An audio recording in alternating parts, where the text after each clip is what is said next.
Amén. Amén. Amén. Vamos a leer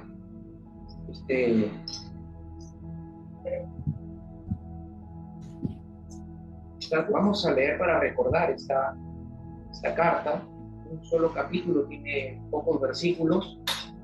Pero vamos a leerla juntos para recordar su contenido y podamos meditar a la luz de lo que el Señor ha preparado para nosotros, para esta tarde, para nosotros. Es una carta pequeña pero muy profunda, tiene mucha enseñanza de parte de Dios, a pesar de que es pequeña, pero uno la lee, la va leyendo y va encontrando una, otra, más y más y más. Y bueno, se cumple lo que la palabra de Dios mismo dice, ¿no? Que su palabra es insondable, no tiene fin, es eterna, viene de Dios eterno, su sustancia es eterna, su palabra es eterna y es sustancia de Dios, por lo tanto es interminable. Siempre vamos a encontrar alimento para nuestro espíritu. Es más, en esta vida, hermanos, no vamos a terminar de conocer a Dios. No vamos a terminar de conocer a Él. Y cuando estemos en la eternidad con el Señor, lo vamos a seguir conociendo eternamente. Porque Él es infinito. Su ser es infinito. Entonces, eternamente vamos a conocerlo siempre. Vamos a seguir conociéndolo siempre. Amén. Leamos juntos, hermanos. Dice: el anciano al amado Gayo, a quien yo amo en verdad. Amado, ruego que seas prosperado en todo, así como prospera tu alma, y que tengas buena salud. Pues me alegré mucho cuando algunos hermanos vinieron y dieron testimonio de tu fidelidad a la verdad. Esto es, de cómo andas en la verdad. No tengo mayor gozo que este, oír que mis hijos andan en la verdad. Amado, estás obrando fielmente en lo que haces por los hermanos, y sobre todo cuando se trata de extraños, porque ellos dan testimonio de tu amor ante la iglesia. Harás bien en ayudarlos a proseguir su viaje de una manera digna de Dios, pues ellos salieron por amor al nombre, no aceptando nada de los gentiles. Por tanto, nosotros debemos acoger a tales hombres para que seamos colaboradores en pro de la verdad. Escribí algo a la iglesia, pero Diótrefes, a quien le gusta ser el primero entre ellos, no acepta lo que decimos. Por esta razón, si voy, llamaré la atención a las obras que hace, acusándonos injustamente con palabras maliciosas. No satisfecho con esto, él mismo no recibe a los hermanos, se lo prohíbe a los que quieren hacerlo y los expulsa de la iglesia. Amado, no imites lo malo, sino lo bueno. El que hace lo bueno es de Dios. El que hace lo malo no ha visto a Dios. Demetrio tiene buen testimonio de parte de todos y de parte de la verdad misma. También nosotros damos testimonio, y tú sabes que nuestro testimonio es verdadero. Tenía muchas cosas que escribirte, pero no quiero escribírtelas con pluma y tinta, pues espero verte en breve y hablaremos cara a cara. La paz sea contigo. Los amigos te saludan. Saluda a los amigos, a cada uno por su nombre. Padre, en el nombre de Jesús, hemos leído tu palabra y recordado lo que esta carta que tú mandaste escribirla a tu siervo amado, Señor Juan, tu apóstol, Señor, y que hoy, Padre, a pesar de que han transcurrido más de 2025 años a la fecha de hoy para nosotros, esta palabra que has inspirado, Señor, sigue siendo la palabra divina, la palabra espiritual, la palabra viva, la palabra eficaz, y sigue siendo el alimento para nuestro espíritu, y sigue siendo, Señor, la luz que guía nuestro camino, nuestros corazones. Padre, en el nombre poderoso de Jesús, te pido en esta hora, Señor, que uses mi vida. Que no sea yo, Señor, sino tú hablándonos a todos nosotros por medio de tu Espíritu. Que uses mi boca, Señor, que uses mi ser, que el Espíritu Santo fluya con revelación, con rema, con inspiración y también, Señor, con entendimiento. Que sea tu Espíritu el que nos ilumine el corazón para poder entender, Señor, lo que hoy vas a hablarnos desde tu corazón, Señor, a nuestro corazón. Sé tú, Señor. Me hago a un lado, Padre, para que seas tú el que nos prediques y nos enseñes. Te lo pido, Señor, en el nombre poderoso de nuestro Señor y Salvador Jesucristo. Así oro, Padre, en el nombre de Jesús, en comunión con tu Espíritu Santo. Amén y amén. Amén. Tengo que confesarles, hermanos, que nunca me ha sido fácil predicar la palabra. Pararme delante de las personas, aunque las conozca y aunque las vea todos los domingos, no me es fácil, nunca me ha sido fácil, porque no, en mi parte humana, nunca he tenido la habilidad de hablar en público, nunca he tenido la habilidad de compartir en público. Es más, de muy joven, aún en el colegio, cuando tenía que enfrentar las famosas exposiciones escolares y tenía que estar al frente de todos mis compañeros, que eran como 50 en mi aula. En el colegio donde yo estudié, había cada año tenía 3 secciones, A, B y C, y en cada sección habían 40, 50 alumnos. Era un colegio grande, de curas, de jesuitas, allá en Piura. Y cuando tenía que exponer las famosas exposiciones, ya más que todo en media, ¿no? Y tenía que ponerme adelante, hermano. Yo me preparaba, me acuerdo, para no avergonzarme, ¿no? Para que tuviera que decir, qué hablar, qué compartir de lo que me tocaba. Tenía que esforzarme mucho. Pero más que todo tenía que esforzarme en mi parte mental, en cómo vencer esos miedos, esos temores. Me ponía adelante. Cuando estaba adelante, los nervios me traicionaban. Como muchas veces los nervios me quieren traicionar cuando estoy delante de ustedes para predicarles la palabra. No me han dejado de temblar los pies. No me han dejado de temblar los pies. Por eso tengo que defenderme únicamente del Señor y que sea el Señor el que haga lo que Él quiere con nosotros. Amén. Como dice el apóstol Pablo, que me baste únicamente su gracia y su poder que se manifieste en mí para que Él cumpla su propósito con nosotros hoy día. Amén. Que sea el Espíritu. Amén. Y yo le pedí al Señor que no me quitara esos nervios de tener que hablar en público. Te lo pedí porque eso es lo que me hace depender siempre de Él, para que sea Él el que se glorifique. Amén. Bien, mis amados, vamos a meditar juntos, a estudiar y meditar juntos, porque la palabra hay que estudiarla y hay que meditarla.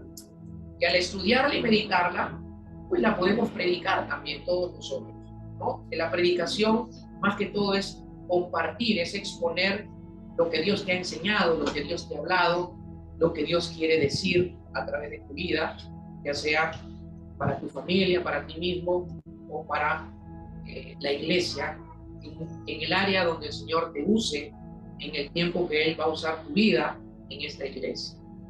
Amén. Entonces, a ver, ya para tu teléfono. Vamos a meditar y a estudiar juntos. Entonces, la Escritura. Tercera de Juan es el libro que el Señor puso en mi corazón para que predicáramos lo que el Señor iba revelando de lo que Él quiere que nosotros escuchemos de Él y aprendamos de Él.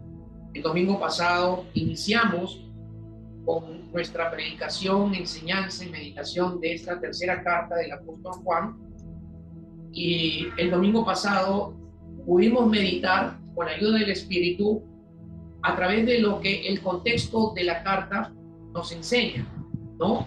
Pudimos meditar a través de lo que es el tema principal de esta carta, ¿no? A quien le escribe Juan.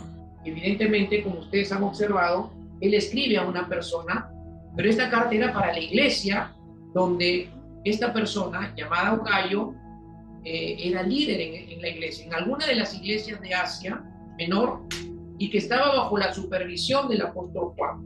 Recordemos que Juan, el apóstol Juan, es el último de los apóstoles que está quedando en este tiempo en el cual él está escribiendo esta carta. Ya los demás apóstoles habían partido con el Señor, ¿no? Habían muerto como mártires, todos ellos. Acuérdense que el Señor Jesús les dijo que iban a ser sus testigos.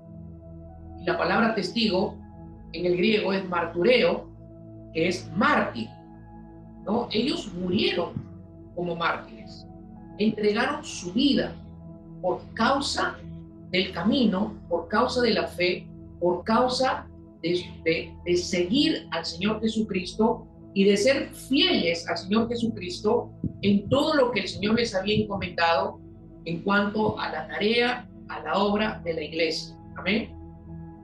Juan es el último apóstol aquí, ¿no? El último apóstol. Y él escribe esta carta, pero él tiene un tema principal en esta carta, que solamente lo voy a mencionar, ¿no? Para recordarlo. El tema de Juan en esta carta es andando en la verdad, ¿no? Como lo vimos el domingo pasado y meditamos qué es la verdad, ¿no? El domingo pasado hablamos y meditamos de lo que es la verdad en el contexto de esta tercera carta, pero también en el contexto de la Biblia propiamente, ¿no? Andando en la verdad es el tema. Meditamos también, ¿no? A la luz de el trasfondo histórico de lo que estaba sucediendo cuando Juan escribe esta carta, que es lo que estaba sucediendo en la iglesia, ¿no? En esa zona de Asia Menor, con este personaje que más adelante hablaremos de él, que es Diótrefes, ¿no? Y que se contrasta con los demás personajes que se mencionan en esta tercera carta del apóstol Juan, para nosotros también muy relevante, muy importante para nosotros hoy en día. Meditamos también, ¿no? Acerca de ese trasfondo histórico, ¿no? Y nos quedó algo pendiente, con lo cual quisiera empezar en esta hora, ¿no? Que es parte del contexto en esta tercera carta y es referente a las instrucciones y a la advertencia que le escribe Juan a Gayo. Y es muy importante porque esas instrucciones y esas advertencias tienen relación con nuestra vida también. Tienen relación con nuestra vida, pero también tienen relación con el tema que él está desarrollando en la carta, que es andando en la verdad, ¿no? Y el tema para nosotros, para meditar nosotros, es justamente a la luz de ese tema, ¿no? ¿Qué significa andar en la verdad? ¿No? ¿Cuáles son las evidencias de que un cristiano que ha conocido al Señor Jesucristo, cuáles son las evidencias de que esa persona, ese hijo de Dios, está andando en la verdad? Y cómo esas evidencias nos muestran también las cualidades del nuevo hombre que Dios ha creado en nosotros. Amén. Entonces, el domingo pasado pudimos ver eso que significa andar en la verdad. La verdad, según las Escrituras, es Dios. La verdad es una cualidad única de Dios. Está en Dios y es única de Él. Amén. Ningún ser humano tiene esa cualidad como la tiene Dios. A veces nosotros actuamos en verdad, hablamos la verdad, pero también a veces no estamos actuando y hablando la verdad, ¿cierto? ¿Por qué? Porque tenemos una naturaleza caída, tenemos una naturaleza imperfecta. Pero en el caso de Dios no es así. Dios es perfecto, Dios es puro, y esa cualidad que es de Dios, que es verdad, que Él es la verdad, que Él actúa siempre en verdad y habla siempre la verdad, eso no cambia en Dios, no se altera en Dios, como en los seres humanos, ¿se entiende? La verdad, para recordarlo brevemente, la verdad es Cristo, la verdad es la palabra de Dios, la verdad también es el Espíritu Santo, ¿no? Como lo vimos, de acuerdo a los pasajes bíblicos que estudiamos y meditamos el domingo anterior. Entonces, hoy vamos a ver cómo el autor de esta carta, que es Juan, el apóstol, cómo el autor revela de sí mismo lo que es andar en la verdad y las cualidades del nuevo hombre que se estaban manifestando en él. Amén. Y ahí es donde nosotros tenemos que poner nuestra atención. En eso que el apóstol Juan describe de sí mismo y que muestra en su vida que él estaba andando en la verdad. Y lo vamos a ver también a la luz de Gallo, a la luz de Demetrio, ¿no? Y lo veremos también a la luz de los hermanos que se mencionan en esta carta. Pero también lo vimos como parte del contexto, que eran obreros misioneros, itinerantes, ¿no? Que viajaban y hacían la obra en las diferentes iglesias que se encontraban en esa zona de Asia Menor, ¿no? Y de la cual contra ellos estaba sucediendo algunas cosas, como también estaba sucediendo algo contra la vida de Juan, que era, estaba haciendo o que habían actuado con obras malas e injustas hacia el apóstol. ¿Ok?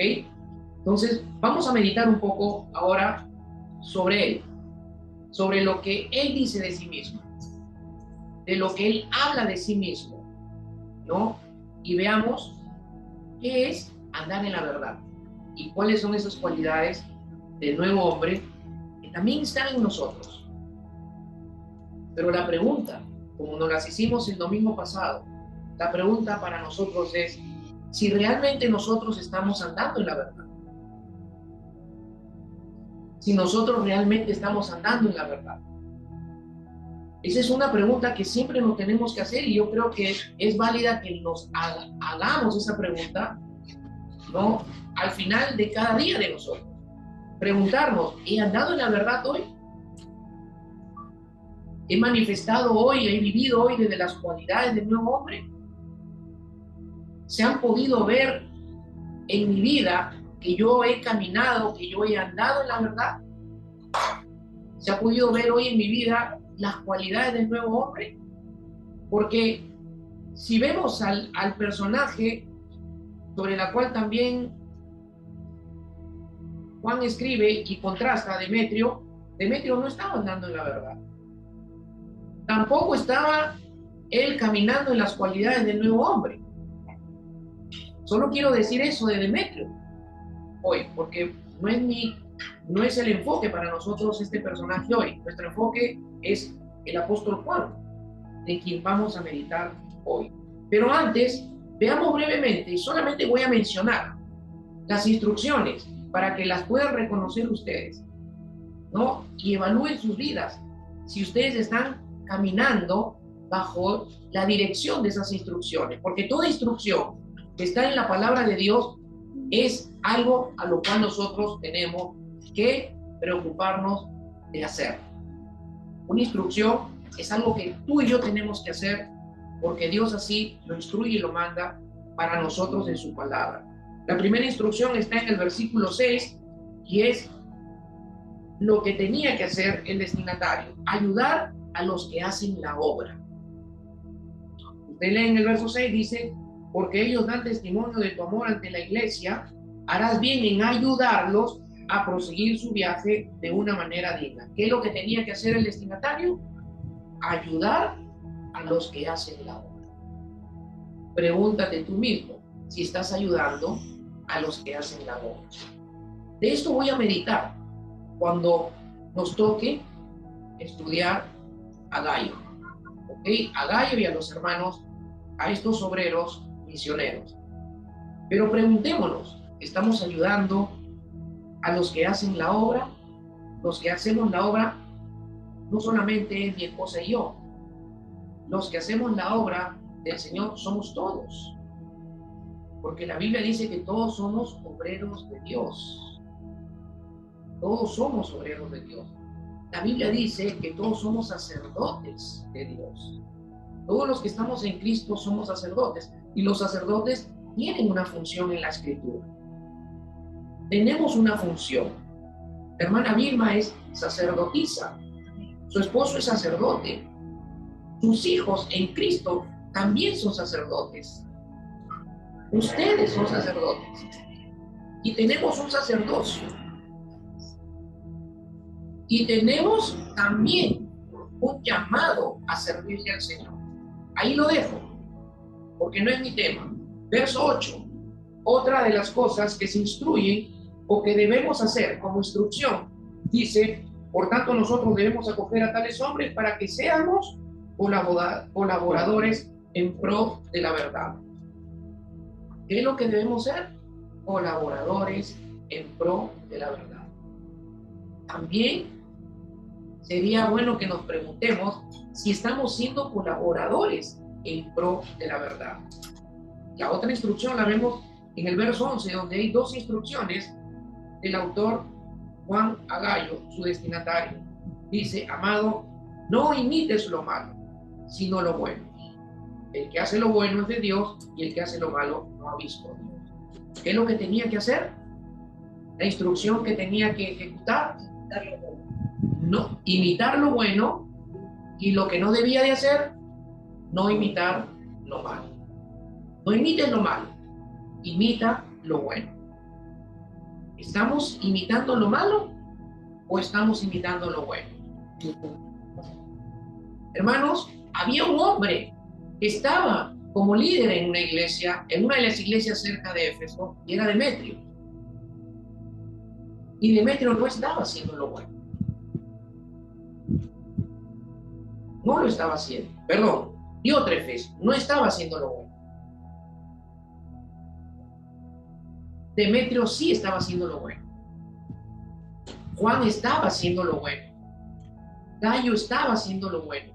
Pero Demetrio no. Perdón, Diótrefes. El domingo pasado lo tenía en claro, y inclusive le dije a todos, no quisiera tener a Diótrefes en nuestra iglesia. Que hayan Diótrefes en nuestra iglesia. Que hayan Demetrios, que hayan Juan, que hayan Gallos, ¿no? Gallos. Gallo. Gallo. A ver, ¿ok? Diótrefes no estaba haciendo lo bueno. Y Juan le dice, no imites lo malo. No imitar lo malo es no seguir el mal ejemplo. Demetrio no era un hombre de buen ejemplo en la iglesia. Diótrefes, perdón. Diótrefes. Bueno, debe ser que tengo bien claro quién era Demetrio, claro, porque siempre nos queda más lo bueno que lo malo, ¿no? Pero es Diótrefes. Diótrefes no era un hombre que estaba dando buen ejemplo. Y imitar lo bueno es seguir el buen ejemplo. Entonces nosotros tenemos que imitar lo bueno entre nosotros, ¿no? Seguir el ejemplo bueno del uno del otro. Si yo doy buen ejemplo en la iglesia, sigan el ejemplo bueno.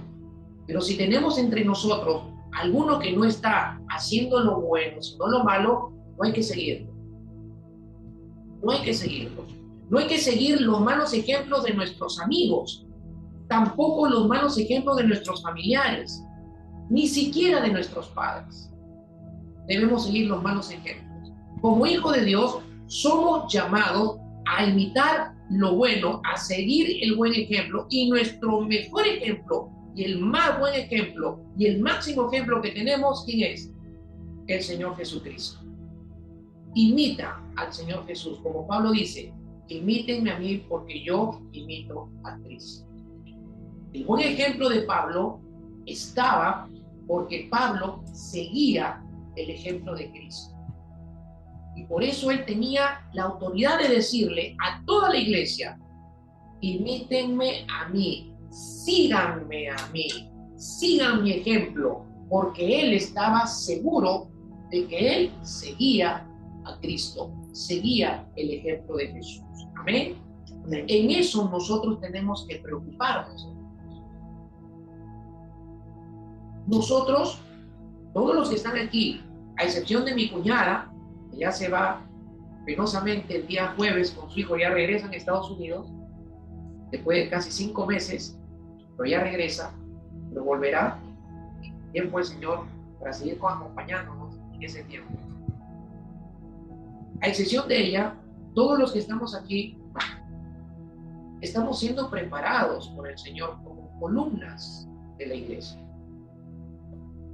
Y nosotros vamos a ser los que vamos a cuidar que la iglesia sea el baluarte de la verdad para todos los que el Señor va a añadir con nosotros. ¿Ven? Él va a añadir gente, hermano, pero nosotros somos las columnas y ustedes van a ser el ejemplo. Ustedes van a ser los buenos ejemplos, no los malos. Ustedes van a ser ejemplos a los nuevos que van a venir. Ejemplo de cómo se congrega, de cómo se ora, de cómo se comparte la palabra, de cómo se discipula, de cómo se estudia, de cómo se aconseja, de cómo se ama. ¿Ven? De cómo se anda en la verdad. Ejemplo de las cualidades de Dios que han sido puestas en ustedes. Van a ser esos ejemplos. Amén. Y juntamente nosotros con ustedes también. Mi esposa y yo seguimos siendo discípulos del Señor como ustedes lo son. La única diferencia entre ustedes y nosotros es el llamado, el tipo de llamado y la posición en la cual Dios, en su gracia y misericordia, nos ha puesto para servirle en el pueblo. Y ahí, hermanos, todo lo demás, entre ustedes y nosotros, es lo mismo. Dios sigue trabajando en mi vida, sigue trabajando en mi carácter como lo hace con ustedes. Dios sigue moldeando mi corazón, Dios sigue moldeando mi vida como lo hace con ustedes. Y al igual que ustedes, yo sigo siendo un discípulo. Yo no me veo tanto como un ministro. Soy un ministro de Dios. Pero eso no me roba el sueño.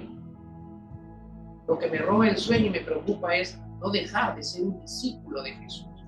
Porque aunque tengo un llamado al ministerio, que tenga dones como ustedes lo tienen, aunque esté sirviendo como ustedes le van a servir al Señor, sigo siendo el discípulo de Jesús. El que tiene que buscar rendirse todos los días, el que tiene que esforzarse en hacer lo bueno y en seguirlo al Señor en lo bueno, para ser el ejemplo. Amén. ¿Se entiende? Amén. Entonces, hermanos, hay dos advertencias aquí también. Dos advertencias, ¿no? Pero recuerden que imitar lo bueno también es andar en la verdad. Imitar lo bueno también es una cualidad de los que andan en la verdad. ¿Se entiende? ¿Cuáles son las dos advertencias en el verso 11? El que hace lo bueno es de Dios y el que hace lo malo no ha visto a Dios. Le advierte Juan a Gallo.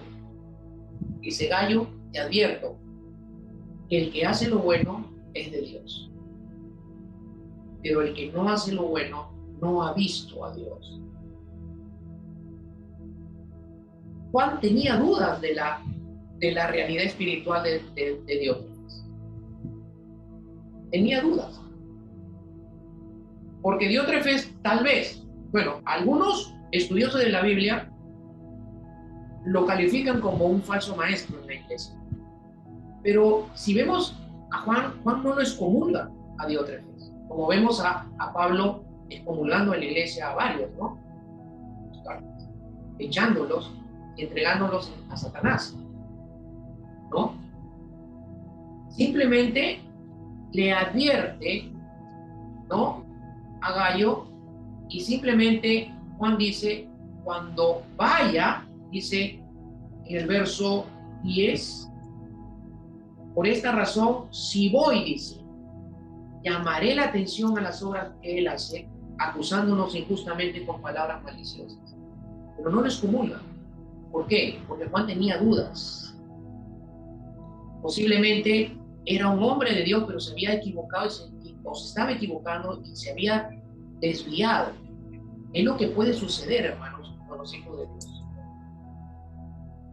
Por eso nosotros tenemos que tener cuidado cuando estemos rodeados de más personas en la iglesia y veamos que de repente vemos que están dando un fruto en sus vidas y de repente por ahí se descuidan y se desvían y se van por otro camino, no juzgarlos y decir a rajatabla, este no es de Dios, este no se ha convertido. Sí, evidentemente hay evidencia en personas de que no se han convertido, ¿no?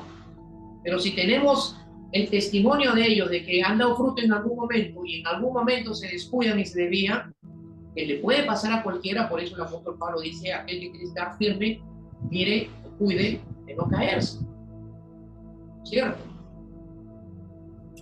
Entonces, ¿cómo actuamos frente a eso? Porque es un hermano en Cristo, está equivocado, ¿no? ¿Cómo actuamos? Bueno, cuando lleguemos a Diótrefes y veamos esa parte de Juan, lo vamos a meditar. El que hace lo bueno es de Dios, es decir, el que hace lo bueno es de Dios. Juan le está diciendo en esta advertencia que la evidencia de relación con Dios de una persona y de que una persona está andando en la verdad es porque está haciendo lo bueno. Y lo bueno en este contexto es aplicar a las instrucciones. El que está caminando en estas instrucciones está andando en la verdad, está haciendo lo bueno. Está mostrando que tiene una comunión, una relación con el Señor. ¿Okay? El que hace lo malo no ha visto a Dios. Y aquí donde vemos que hay una evidencia, dice que no ha visto a Dios, no está en relación con Dios. Es diferente decir no es de Dios, como lo dice él en su primera carta, ¿no es cierto? Y en la segunda carta dice, estos no son de Dios, estos no son hijos de Dios, estos son hijos del diablo, ¿no? Pero de Diótrefes está diciendo que no se ve una evidencia de relación con Dios, porque seguramente este hombre estaba caminando en la carne. Y por estar en la carne, con muchas debilidades, que veremos en su momento, ¿no? Y se estaban manifestando, pues evidentemente no podía verse una relación de comunión con el Señor, ¿no? Un estado espiritual grave y dudoso para Juan. Por eso le dice, no ha visto a Dios, para que Gallo sepa de que no ve una comunión. Pero no estoy seguro, Gallo, si este es convertido o no es convertido, ¿no? Y pareciera que Juan no lo conoce todavía, ¿no? Por eso dice, si voy, te llamaré la atención. ¿Amén? Bien, pero ¿cómo se presenta? Y entremos aquí de lleno y rápido para poder cenar con el Señor. ¿Cómo se presenta o identifica Juan a sí mismo? Y noten el verso 1, que esto es importante porque a veces se pasa por alto palabras que son importantes y que tienen mucho significado y de lo cual podemos meditar, aprender también para nuestra vida. Y Juan se identifica a sí mismo como el anciano. Como el anciano. Y aquí ustedes van a aprender cómo Juan anda en la verdad y van a aprender cualidades del nuevo hombre a través de esto que él dice de sí mismo. Él se está dirigiendo como el anciano, se está presentando como el anciano en la carta, ¿no? A su destinatario Gallo.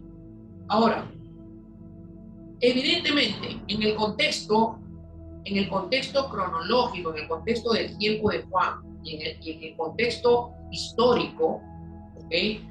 Sabemos que con Juan todavía se está manteniendo la era apostólica y se está en el contexto, todavía están en el contexto de la persecución. Recuerden que los cristianos estaban perseguidos a muerte por seguir a Jesús, ¿no?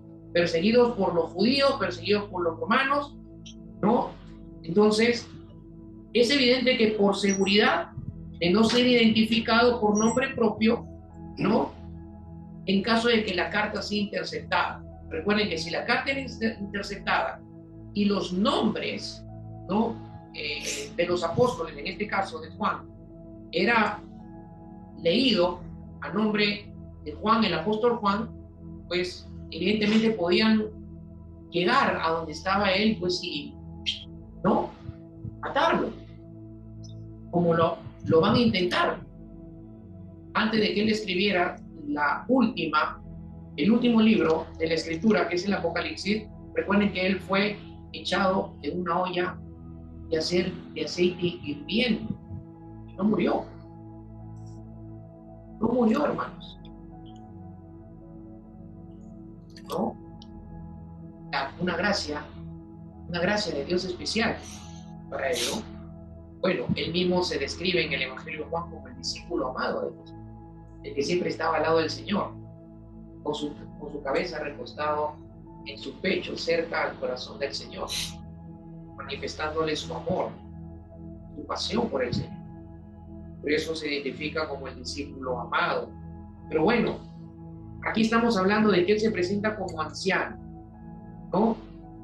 Pero evidentemente la iglesia y Gayo sí sabían que el escritor de esta carta era el apóstol Juan, porque ellos ya tenían el Evangelio de Juan, ya estaban circulando el Evangelio de Juan, la primera y la segunda carta ya estaba circulando, y evidentemente ellos sí sabían que quien estaba escribiéndole, tanto Gayo como la iglesia, era el apóstol Juan. Pero ¿qué significa la palabra anciano?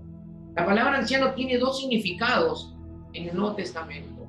Un significado puede referirse a la edad cronológica de una persona, y el otro significado podría referirse a la posición oficial de una persona en la iglesia. Un obispo o supervisor o un pastor. Lo mismo que presbítero. Presbítero, ¿no? En su significado en el griego es un pastor, pero con una función de presbítero. ¿Okay? También hay ancianos que su significado es pastor, o puede ser obispo, el pastor de una iglesia. Obispo es un supervisor que tiene a cargo varias iglesias, como en el caso de Juan. Entonces, ambos significados estaría correcto nosotros asumirlos, debido también a que Juan es el último de los apóstoles, y evidentemente él ya está en la ancianidad. Él ya es un anciano en edad. Y aquí presten atención, hermanos, porque realmente el Señor me llamó mucho la atención con esto cuando lo estaba meditando en mi estudio. Entonces, es correcto que identifiquemos que cuando Él dice el anciano, Él está hablando de su edad anciana, pero está hablando también de su posición en cuanto a su oficio como obispo, supervisor de todas esas iglesias que estaban bajo la autoridad de él como apóstol, como mentor, ¿no? Como guía de todas esas iglesias que se encontraban en Asia Menor, ¿ok? En Asia Menor. Entonces, en cuanto a su edad, era un anciano. De todos los apóstoles era el que aún quedaba. Y en cuanto a su oficio en la iglesia, tenía un ministerio activo. Tenía un ministerio activo. Hermanos, siendo un anciano, que posiblemente aquí Juan tendría algo de 90 años todavía. 90 años en edad, y seguía activo en el ministerio. Seguía activo en el ministerio, lo cual es un digno ejemplo para seguir. Para Juan no estaba contemplada a los 90 años la jubilación en su ministerio. Hoy en día, hermanos, hay iglesias por estatutos humanos, porque no es bíblico, por estatutos humanos jubilan a los pastores a los 67, 70 años. Conozco varias iglesias muy conocidas mías, y sé, porque conozco a muchos pastores de esas iglesias, de esas denominaciones, donde los estatutos rigen de que ya no puede ser pastor de una iglesia un hombre llamado al ministerio a los 67 años. Otras, hasta los 50 años, pueden ser servidores o diáconos en la iglesia. Después de los 50 años, nadie puede ser diácono, y pues obviamente tampoco, si tiene llamado al ministerio, tampoco ministro. ¿Dónde dice en la Biblia que un llamado al servicio de la obra de Dios tenga jubilación? No lo hay. No lo hay. Juan tenía aproximadamente algo en 90, 92 años, y estaba activo en el ministerio. Seguía sirviéndole al Señor, enviando cartas para ¿cómo se llama? Para corregir lo que tenía que corregirse, para animar lo que tenía que animar, alentar lo que tenía que alentar. Entonces, hermanos, el servicio para Juan no estaba limitado por su edad. No estaba limitado por su edad, porque esta es una evidencia de que este hombre de Dios estaba andando en la verdad. El servirle a Dios también es parte del andar en la verdad. No importa la edad que tengamos, debemos servirle al Dios que lo dio todo por nosotros. Si eres joven, la juventud no te limita a servirle al Señor. Porque hay jóvenes en las iglesias que no le quieren servir al Señor porque son jóvenes, porque sus intereses en sus corazones todavía están apegados al mundo, todavía quieren ser parte del círculo social del cual han sido hasta el día que han conocido al Señor. No quieren abandonar ciertas cosas como jóvenes. Ponen impedimentos. No puedo servirle al Señor porque soy joven y estoy estudiando mi carrera. ¿Dónde dice la Escritura que un joven no le pueda servir al Señor aun cuando estudie su carrera? Un joven puede ser llamado al ministerio y el ministerio puede ser levantado en un joven aún desde su juventud, como Timoteo, por ejemplo. Era un pastor joven en la iglesia de Éfeso, puesto por el apóstol Pablo para que sea un colaborador de Pablo en su apostolado, en su ministerio apostólico. Tampoco hay excusa para la gente que tiene edad avanzada. Yo he escuchado, hermanos, en las iglesias donde he participado, he asistido y he tenido relación con gente joven adulta, con gente de edad avanzada, ¿no? Que ya no quería servirle al Señor porque ya tenía 70 años. No, ya esto no es para mí, yo ya estoy en una edad avanzada. Esto no es para mí. Dejan de servirle al Señor, dejan de andar en la verdad en esa área de sus vidas. Y el servicio también es una cualidad del nuevo hombre. El servicio al Señor. Hermanos, hay muchos hombres en las Escrituras que fueron llamados por Dios a la edad de la ancianidad. Abraham tenía 75 años cuando Dios le dijo que abandonara su tierra y dejara su familia para que se vaya a un desierto con su esposa, que también era anciana, se vaya a un desierto para que en ese desierto conozca a Dios y se le dijera hacia dónde tenía que ir. Moisés tenía 80 años cuando Dios lo llamó a ser el libertador del pueblo de Israel en Egipto. El apóstol Pablo no era un jovencito, hermanos, cuando fue llamado al ministerio, ya era un hombre que pasaba posiblemente o era alrededor de los 60 años. Los apóstoles, los primeros discípulos que el Señor llamó, no eran jóvenes adolescentes, eran jóvenes adultos.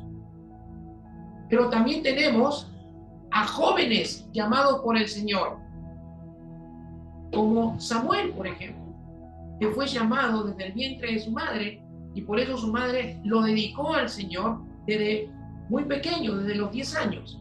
Fue entregado para que sea mentoreado por el sumo sacerdote Elí y le sirviera al Señor en el templo. Fue dedicado porque eso era el propósito de Dios revelado en el corazón de Ana. Cuando Ana le pedía que le diera un hijo. ¿Ustedes creen que Ana lo dedicó por quererlo dedicar únicamente? No, hermano. Se lo dedicó al Señor porque su corazón estaba conectado con el corazón de Dios y Dios le reveló eso en su corazón. Te voy a bendecir con un hijo, pero lo vas a dedicar para mí. Y por su obediencia y adoración a Dios, Dios le dio más hijos a Ana. ¿Entienden? Hermanos, usted tiene que orar y preocuparse por servirle al Señor. Ore, Pídale al Señor que quiere servirle en la iglesia.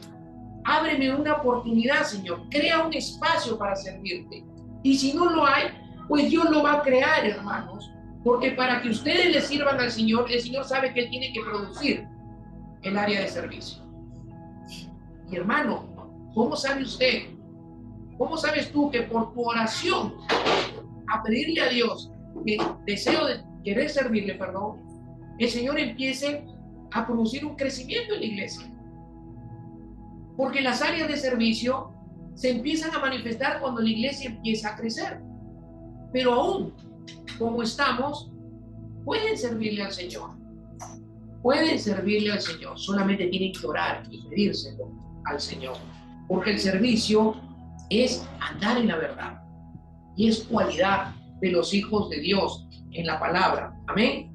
Muestra gran preocupación por los problemas que estaban sucediendo en la iglesia. Siendo un anciano, estaba preocupado por los problemas de la iglesia. No estaba de vacaciones. No había renunciado. Seguía en la brecha. Pero también aprendemos que no ha dejado de estar al pendiente de sus hijos espirituales. Y uno de ellos era Gallo. Gallo era un hijo espiritual de Juan. Gallo era uno que se había convertido por medio de la predicación de Juan.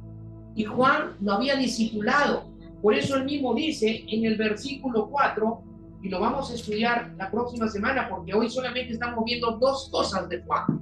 Hay muchas, pero no las podemos ver todas hoy día. La próxima semana vamos a continuar con Juan. Dice, no tengo mayor gozo que este, oír que mis hijos andan en la verdad. Y Gallo era uno de sus hijos espirituales. Amén. Siendo anciano, no había dejado de estar al pendiente de sus hijos espirituales. No había dejado de seguir mentoreando sus vidas. Pero ¿qué es lo que sucede hoy en las iglesias? Humanamente, sientan y jubilan a los pastores a corta edad todavía. El pastor se jubila cuando el Señor se lo lleva, hermanos. O a menos que tenga un impedimento que lo limite a continuar ministrando o sirviendo en la obra de Dios. Y esa es la regla para todos.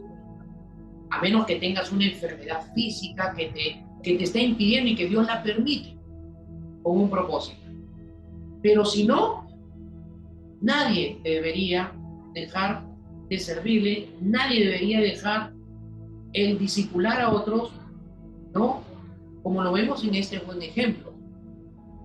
Juan nos está enseñando lo que es andar en la verdad, hermano, y lo que es vivir de esas cualidades del nuevo hombre. Y no ha dejado, hermanos, miren, si ustedes ven el tenor de la carta, cuando él escribe, ustedes se van a dar cuenta lo que él hace. ¿Qué es lo que él estaba haciendo cuando escribe?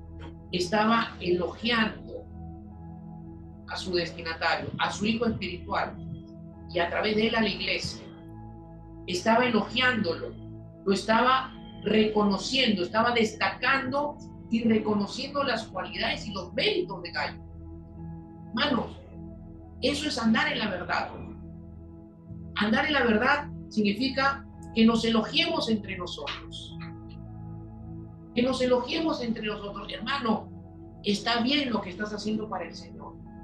Estás caminando como buen ejemplo para mi vida y para muchos. Lo elogio, lo reconozco, lo resalto. Estoy reconociendo los méritos y cualidades que Dios está produciendo en él y por medio de él. ¿Se entiende? ¿Qué estaba haciendo en el verso 7 y 8? Dándole ánimo. Estaba dando ánimo. Miren, pues ellos salieron por amor al nombre, no aceptando nada de los gentiles. Por tanto, le dice, nosotros debemos, y se incluye Juan con él, nosotros debemos, le dice, acoger a tales hombres para que seamos colaboradores en pro de la verdad. Lo está animando a que continúe. Seguramente Gallo estaba desanimado en continuar siendo un colaborador. ¿Por qué? Porque estaba enfrentando seguramente algunas cosas como líder en la iglesia. Y Juan lo anima. Hermanos, tenemos que animarnos unos a otros a continuar en la tarea de la obra de Dios. Tenemos que animarnos. Los pastores necesitamos del ánimo de su iglesia. Que sus ovejas lo animen. Y hay muchas formas de animar a los pastores. Pastor, estoy orando por tu vida. Hermano, estoy orando por mí. Pastor, estoy orando para que el Señor te dé más sabiduría, para que te dé más revelación, para que nos alimentes. Pastor, estoy orando por tu salud, estoy orando por tus necesidades. Pastor, estoy orando para que seas un instrumento poderoso de Dios y bendigas nuestras vidas. El pastor tiene que animar a las ovejas. Hermano, sigue adelante. No claudiques. Sigue teniendo fe. Sigue orando. Estoy orando por ti. ¿Te entiendes? Eso es andar en la verdad, hermanos. Eso es andar en Cristo. Eso es andar en Dios. Eso es andar en la cualidad de Dios. Eso es andar en la palabra. ¿Se entiende? Elogiar, dar ánimo, advertir que hay peligro de seguir a quien no se debe. Le estaba advirtiendo Juan y dice: oye gallo, mira, no sigas a Dios, porque él no es un buen ejemplo. Él no está andando la verdad. Él no está viviendo en las cualidades del nuevo hombre. Advertirnos, hermano. Advertirnos hoy nosotros. ¿Cómo lo aplicamos? Hay que advertirnos entre nosotros. Hay que advertirnos entre nosotros, hermanos. Estamos rodeados de falsos profetas, apóstoles, pastores, maestros. Las redes están plagadas de mensajes llenos de herejías. Tenemos que advertirnos. Hermano, por favor, no vaya a ver usted eso. Hermano, no esté siguiendo a tales personas. Hermano, no siga ese mal ejemplo. Advertirnos entre nosotros, cuidarnos entre nosotros. Eso es andar en la verdad. Yo les tengo que ser sincero, hermanos. Como pastor, yo soy celoso de la vida de ustedes. Soy celoso de la vida de ustedes, pero con el celo del Señor, no con los celos de los que se describen en Santiago, capítulo 5, ¿no? Que son terrenales, son celos de la carne, ¿no? Tengo celo de ustedes. ¿Por qué? Porque no quiero que ustedes reciban de otros lo que deben recibir de mí como alimento. ¿Por qué soy celoso de su vida? Porque sus vidas han sido confiadas en mis manos por el Señor. Y yo soy responsable de la vida de ustedes espiritualmente. Soy celoso de que ustedes escuchen a otros predicadores que no están enseñando la sana doctrina. ¿Por qué?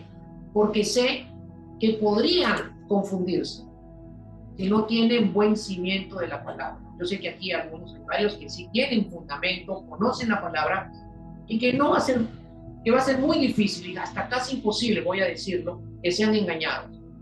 Pero ¿qué hay de los que todavía no tienen una buena formación espiritual y bíblica?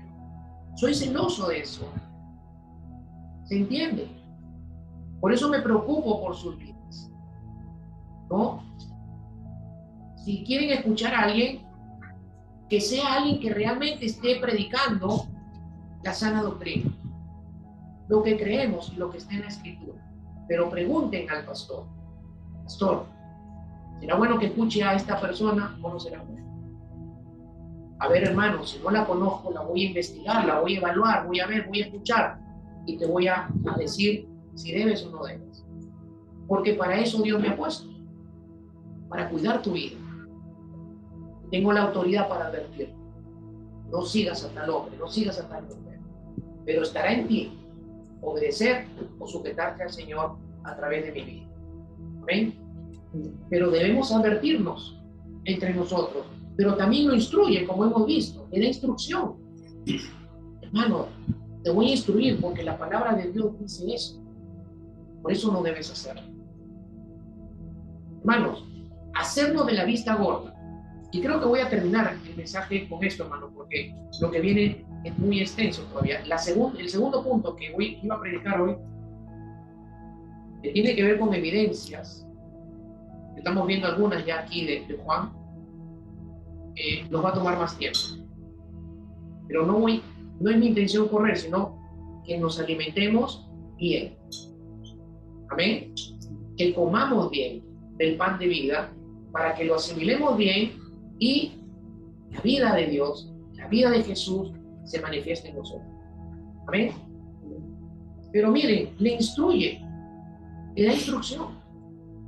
Hermano, hacerse de la vista gorda, decía, no es andar en la verdad. O sea, no me puedo ser indiferente si veo a un hermano que está caminando en el error o si veo a un hermano que está compartiendo algo que tal vez no logró todavía desarrollar una comprensión y un entendimiento de la doctrina, de la verdad, de la escritura, y de pronto está compartiendo algo a su entendimiento humano, intelectual o criterio humano. Y ver que él está compartiendo eso en otros y que esos otros al recibirlo se lo van a llevar en el corazón. No me puedo hacer de la vista gorda de esas cosas. Tampoco si veo que alguien está dando mal ejemplo. ¿Qué hago entonces? Lo que está haciendo Juan. Lo instruye. Le instruye, le dice a Gallo, no imites, hermano. Lo está cuidando. Eso es andar en la verdad. Cuidarnos es andar en la verdad. ¿No es lo que hizo Jesús con sus discípulos? ¿No es lo que Él sigue haciendo con nosotros? Nosotros tenemos que andar como Él anduvo. Entonces tenemos que cuidarnos. Hermano, ven, quiero hablar contigo. Y hermano, no solamente el pastor debe hacer eso. El pastor debe atender de repente las cosas más complicadas. Pero ustedes tienen autoridad como discípulos para instruirse entre ustedes, para corregirse entre ustedes, para animarse entre ustedes. Y decirle, mi hermano, ven, quiero hablar contigo. Pero quiero que me aclares, porque estoy observando que estás andando en esto, en el otro. No, hermano, sí, mira. No, te animo a que no lo hagas. Hacer lo malo no le agradece. Corrígete, hermano. Voy a orar por ti, vamos a orar. La palabra de Dios dice esto, ¿no? Sigue la palabra. Arrepiéntete. Arrepiéntete. Te he dicho que te arrepientas. En nombre de... No, con amor. Ven, lo abrazas. Lo abrazas. Hermano, yo te voy a ayudar. Vamos a orar juntos. Eso es, hermano. Eso es andar en la verdad. Eso es el cuerpo de Cristo. Eso es seguir el ejemplo de vida de Jesús. ¿Ven? Entre los esposos lo mismo. Entre los esposos cristianos lo mismo. Corríjanse. Si no estás caminando bien, corrige a tu esposo, corrige a tu esposa en amor. Si no está actuando correctamente de acuerdo a la palabra, ven esposo, ven, siéntate. Pero estoy observando esto y esto no le agrada al Señor. Y cuidado de cómo responde el esposo y la esposa ante la corrección en amor el hombre de Dios o la mujer de Dios le está haciendo amor. Ay, no me digas nada. No me molestes. No me digas nada. Yo sé lo que hago. Yo sé, no. No. O el varón, ¿no? Cuando está siendo corregida por la esposa, ¿no? Varón. Él queda mirando y dice, no, pues yo no he hecho, no, pero no. ¿Se dan cuenta? Eso se aplica. O sea, andar en la verdad es también entre el matrimonio. Andar en la verdad es en el hogar, en el matrimonio. A donde esté, yo tengo que andar en la verdad. Amén. Y en unidad, hermano. Correcto. Y en amor. Concluyo esta parte. Me queda corto. Miren, quería hablarles de la otra cualidad. Pero ya, el próximo domingo lo vamos a ver. Vamos a ir avanzando poco a poco. Tenemos tiempo en el Señor. Pero concluyo. Personalmente creo, al ver todo esto de Juan, de su servicio, a pesar de su edad de anciano, de su edad muy avanzada, tengo la percepción de que Juan no había perdido su pasión por el Señor. No había perdido su pasión por el Señor, porque ¿quién, a la edad que tiene, sea cualquiera, le es fiel a Dios, le es fiel al Señor, si no está apasionado en su corazón y no lo está amando al Señor? Amén. Hermano, si te falta pasión, pídesela a Dios. Si te falta amor, pídesela a Dios. Pídele: Señor, me falta amor por mis hermanos. Señor, me falta amor por mi pastor. Señor, me falta amor por mi esposo. Me falta amor por mi esposa. Señor, dame más de tu amor. Enséñame a amar a mis hermanos. Enséñame a amar a mi pastor. Enséñame a amar a mi esposa. Enséñame. Hermano, Dios lo va a hacer. Dios les va a enseñar. Dios les va a dar lo que usted le pida. Él está más interesado que tú mismo en darte todo lo que Él quiere darte y tú produzcas todo lo que Él quiere que tú produzcas. Juan estaba apasionado por el Señor a los 90 y pico de años y por el servicio de Dios. Apasionado por el Señor, apasionado por su servicio al Señor, apasionado por la obra de Dios, que era la iglesia o que es la iglesia, siendo aún un anciano de edad. ¿Ven? Yo tuve la bendición de pastorear a mi padre muchos años. Mi padre partió con el Señor en los 88. Pero hasta el tiempo en el que él estaba sano, yo aquí, mi hermano César lo conoció, mi hermana vino lo conoció, mi padre, pero mi suegra, mi cuñado, vino los hermanos. Pero mi padre, hermanos, yo lo pastoreó desde cuando era pastor, no era pastor de oficio, sino era un pastor asistente al pastor principal. Así empecé yo el ministerio, pero mi padre congregaba con nosotros. Y yo en ese tiempo enseñaba en el Instituto Bíblico y también ministraba como pastor en la iglesia. Mi padre tenía 80 y pico de años, hermano. Y él estudiaba la palabra en el Instituto Bíblico. El director del instituto, en una graduación, lo reconoció como el estudiante de mayor edad y fiel a los estudios de la vida.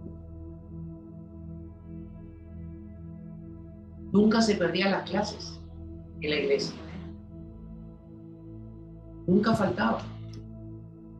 Y yo le enseñaba, porque él era parte del grupo de los hermanos que le daban clases en la iglesia y le daba clases también a los que estaban en el grupo. Estudiaba la palabra. Y había un hermano que tenía la misma edad de él y que mi papá lo animaba y le decía: hermano, entra, los estudios están buenos, vas a aprender. No, Marito, le decía, no, hermano, yo ya no tengo edad para esas cosas. Yo creo que ese hermano, que era muy bueno, no había entendido lo que es andar en la verdad.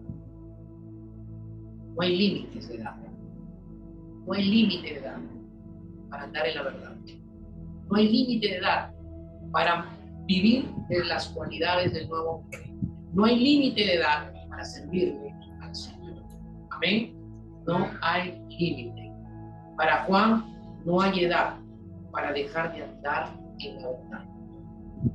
¿Saben qué? Juan era anciano, pero su comunión con el Señor lo mantuvo activo. ¿Saben por qué? Por el poder de Dios, operando en su mismo cuerpo, porque es natural, y estoy seguro que a su edad él sentía malestares propios de la edad, que todos vamos a sentir si llegamos a edad avanzada. Pero sobre todos esos malestares, él se sobrepuso por amor y por su pasión por el Señor, por la iglesia, por la obra de Dios. ¿Y en qué? se sustentó en la gracia y en el poder de Dios, que puede aún vivificar y fortalecer su cuerpo físico sin importar la edad que tenga. Amén. Padre, en el nombre de Jesús, te damos las gracias por tu palabra. Hemos enseñado y predicado como tú lo has querido.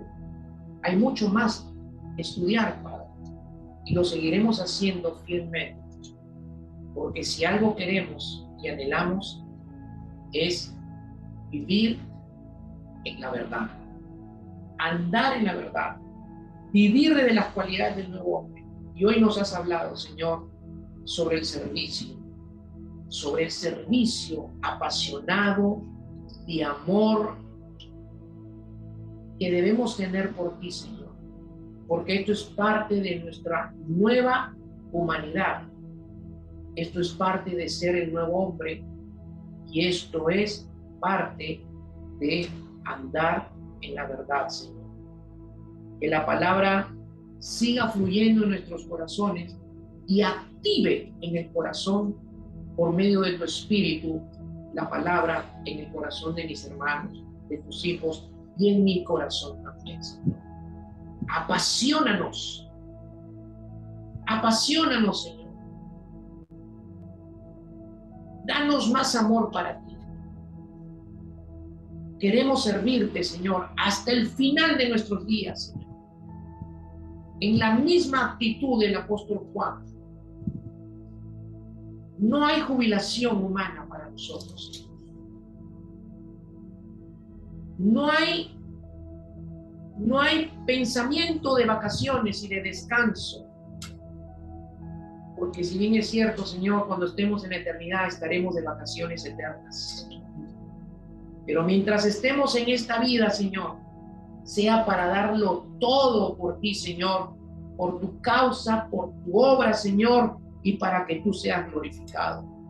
En el nombre de Jesús.